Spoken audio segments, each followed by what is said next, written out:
2014 में जब से मोदी जी का आगमन हुआ है, विपक्ष के पेट में लगातार दर्द हुआ है, क्योंकि कांग्रेस और जो विपक्षी लोग हैं वो सत्ता से बाहर नहीं रहते। उनकी सत्ता की मलाई खाने की आदत खराब है। मोदी जी ने पूरे तरीके से उस पर पाबंदी लगा दी। ऐसे में उनके पेट में दर्द होना स्वाभाविक था। लेकिन जिस तरीके के शब्दों का इस्तेमाल हुआ, जिस तरीके के हल्के शब्दों का इस्तेमाल हुआ, प्रधानमंत्री पद की मर्यादा के खिलाफ जो कही गई, वो चाहे कोई लालू यादव कहे या कांग्रेस का कोई नेता कहे, देश की जनता इस तरीके की अमर्यादित भाषा को स्वीकार नहीं करती है। और यही कारण है कि उन्होंने तो जिस हल्के तरीके से कहा, भारत की जनता और खासतौर पर पूरे भारतीय जनता पार्टी का परिवार मोदी जी के साथ एकजुटता के साथ खड़ा हुआ और जो इमोशनल एक भावनात्मक संदेश दिया, मुझे लगता है उसने मोदी जी को और ज्यादा लोकप्रिय भी बनाया और ज्यादा ताकतवर भी बनाया है।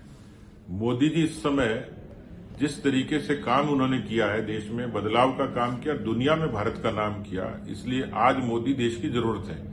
विपक्ष कितना ही प्रोपोगेंडा करे, कितना ही उनका विरोध करे, कितना ही उनको डिफेम करने की कोशिश करे, जितने अमर्यादित शब्द बोले, लेकिन मुझे लगता है कि मोदी जी की लोकप्रियता दिन प्रतिदिन और ज्यादा बढ़ती जा रही है और उनको ताकत मिलती जा रही है।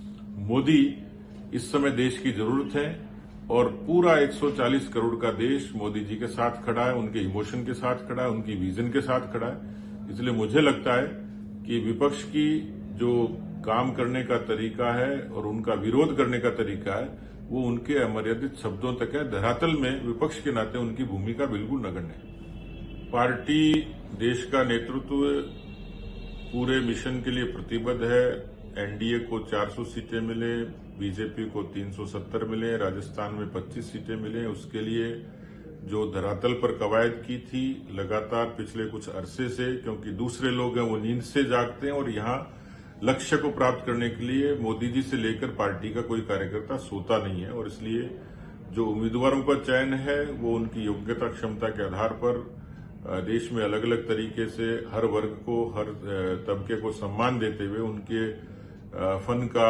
उनको तवज्जो देते हुए अच्छी सूची आई है। और मुझे लगता है कि इसी तरीके से आगे भी अवसर मिलेगा।